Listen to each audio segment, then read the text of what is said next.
Well, I'd like to welcome everyone to our very first episode of Jeff Squared. I think you get why the name, Jeff Squared. I'm with my friend Jeff Cutshall.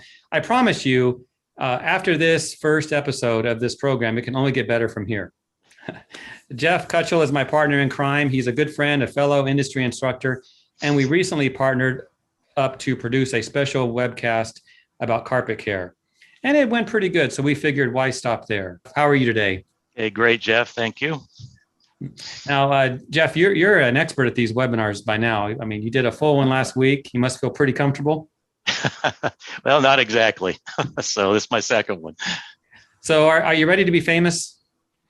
Yeah, I'm not so sure about that, Jeff. You know, I've been told that I have a better face for radio. So as far as being famous, yeah, probably not. However, the bottom line is probably neither one of us will ever be as famous as our guest today. In fact, I would say he's reached rock star status in the cleaning industry. And in fact, I've heard it said that he's kind of like the Keith Richards of carpet cleaning, maybe minus the late night partying and the groupies. But he's definitely a road warrior, and he's probably going to outlive all of us. So we have a guest in the waiting room who's going to join us. I wonder who it is. Let's see if we can get him to come on, and we'll learn. Oh, who is this guy?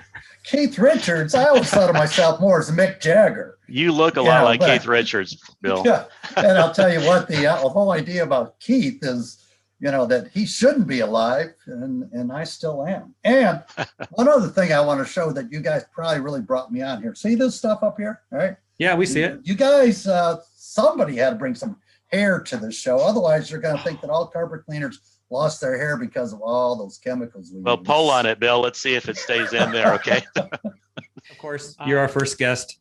And we will have some serious episodes where we'll answer some questions, and we'll get into carpet cleaning and upholstery cleaning. And any restoration question anyone has, those go to Jeff Cutshall.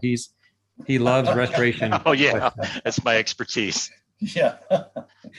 Well, Bill Yaden is our first guest. Honorary guest today. I came across this image. I was looking for, let me see here. I was looking for some of the first carpet cleaning images in history of carpet cleaning. And I have this image, and this picture we have, is that really you in this picture?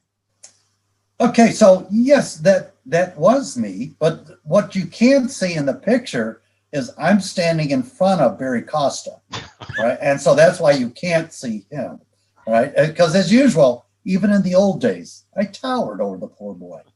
So, is it fair to pick on someone who can't defend himself? If you've ever watched any of our social media, Barry is always on the attack. So it's, they always say a good defense is a great offense, right? And so, who's more offensive than Barry?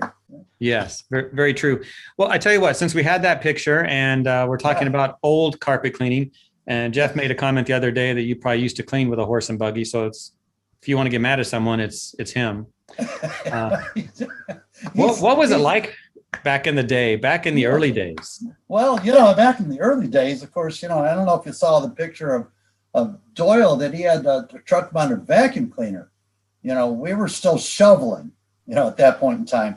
And, as we know from carpet cleaning today, we're still shoveling. If you clean apartment complexes, you know what I mean. Yeah. But it was, we had those spiffy hats, though. That's, I think, if I had that bowler hat with Clean Facts right across the top, I think I would have really, really looked sharp. All right. And so it was a different time, but when I was looking at it, in all seriousness, when you look back at our carpet cleaning industry, if you go back to, say, 50 years, we didn't have much wall-to-wall. It was all area rugs, hard surfaces and area rugs. We jumped 50 years into the future. Today, what do we got? All hard surfaces and area rugs. So it's kind of like we've seen the beginning and the end of the carpet cleaning industry all in a pretty short time. Mm-hmm. So, yeah. Jeff Sr., tell us, you have a question, I think, for Bill, don't you? A really important one. I do, Bill, and I'd like you to just kind of think back a little bit. I know we have in our classes, we have a lot of newer technicians, sometimes starting out. So use your imagination here. Let's go back in time. Let's say you're young, Again, use your imagination. You're young, you're tall, you're dark, you're handsome, you're broke. Okay, you're broke, and you want to get into the industry. You want to get into the cleaning industry and start a business. Okay. Am I starting this 50 years ago? Or am I starting it today? Today. I'll tell you what, this is probably not good seeing that I work for a company that sells truck mounts, but I wouldn't buy a truck mount. All right. Number one, I would get a portable unit. Number two is I probably wouldn't go after residential cleaning. I would go after probably fine fabrics and rugs, right? Because that's the more difficult part. Everybody thinks they can do carpet cleaning, especially if they got a truck mount. I always believe that if you start with a portable, you will learn how to clean much better than somebody giving you some fire-breathing dragon that you don't really have to know the principles of cleaning. And I would also get my favorite machine right now, which is a CRB, because it's a counter-rotating brush, because then I can go into commercial buildings, hotels, anything else where people can't get there with their hoses and are so concerned about dry time. And I'd also be looking at, of course, at all this hard surfaces that we got out there. I realize that's a lot, but I would also look for some sort of business class, because as you guys know, we don't fail in this because we can't get out dog pee or can't get out of Kool-Aid saying we fail because we can't run a business. I don't know, Bill. You mentioned starting with a portable and then get your truck mount later, and that'll be a way to find success. I did that, and it didn't work for me. I still screwed up and made all kinds of mistakes. In fact, you listed a whole bunch of things there that I wish I'd known about. Yeah. If I went back in time and could do it again.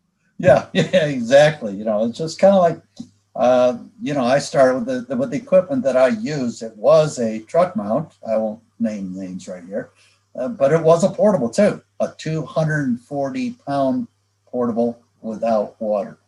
So wow. I didn't get these cannons, from just rolling out hoses. Oh my. I didn't see any muscles there. Did you, Jeff? I saw red It's shirt. pretty bad because I just recently tore that bicep, and now I've got one down here instead of up there where it's supposed to be. Wow. Too many years of pushing the wand, I think. Yeah. Well, Bill, it's been great to have you on our new program. We will have on other guests, but we will answer some questions and we found that that's what people want to do. They want to ask questions and get some answers. Yes. And I don't know, Jeff, if we can't come up with the right answer, we'll just make stuff up. Yeah, that sounds good to me. Okay. We're all instructors in that way too. That's a secret I didn't think we wanted to talk about. Oh, okay. There it is. All right. Edit. Yeah, we'll edit that part out, Bill, that we make stuff up as instructors. So no one is ever going to see that. Can I ask one question before we go? Yes. Okay. Yep. When should I expect my royalty check? Yeah. I think Jeff Cutshall's going to send that to you. Yeah, checks in the mail. Checks in the mail, Bill. Okay, thank you. Or Bill, listen, I'll tell you what, when we're at the next trade show, I'll buy you a Guinness. All right. That sounds like next week. All right, guys. Well, we'll wait for all these questions to flood in, and we'll do another episode in the future. Jeff Cutshall, Senior, thanks for helping me lead this, whatever this turned out to be. And Bill, our first guest, you did great. Thanks. Keep me proud. Thank you.